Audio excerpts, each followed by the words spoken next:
porque si una familia era tachada, por ejemplo, de que si el familiar había muerto por COVID, era un rechazo social inmediato, ¿no? Hasta hace un año, por ejemplo. Hoy en día se ha hecho más liviano este afrontamiento a nivel colectivo, pero bueno, justamente este tipo de situaciones en donde la muerte no se puede hablar, donde no puedes hablar del tío que se suicidó, no puedes hablar del tío que se murió de VIH, no podemos hablar de muchas muertes y se están evadiendo constantemente. Estas situaciones evasivas o estas estrategias de afrontamiento que se evaden son las menos recomendables para el núcleo familiar. Estas conductas evitativas derivan de dos emociones principales. La principal es el miedo y la segunda es la ansiedad.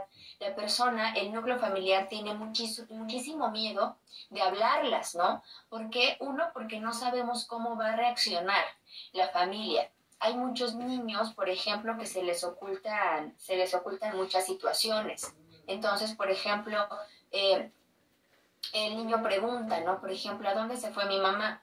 ¿A dónde se fue mi papá? Mi papá va a regresar y por miedo a que el niño tenga aparentemente otros problemas emocionales, se miente en la estructura familiar con mentiras como es que tu mamá se la llevó Diosito, hoy es un ángel de Dios, es que tu mamá siempre te va a cuidar desde el más allá, o tu mamá está en el cielo, o muchas otras cosas, ¿no? Entonces esto genera que el niño empiece a desarrollar mucho miedo a la muerte, ¿no? Mucho miedo a la vida, mucho miedo a Dios, o que inclusive al niño le dé, o a cualquier persona del núcleo familiar, empieza a generar muchísima ansiedad.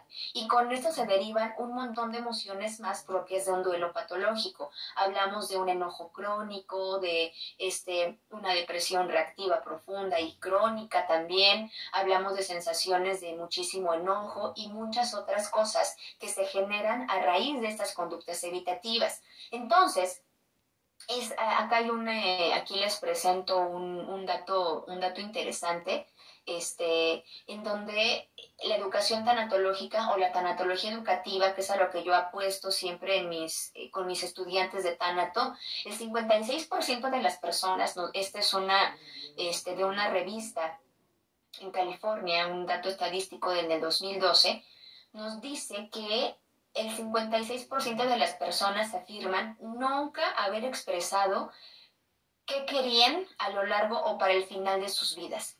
Y es que nosotros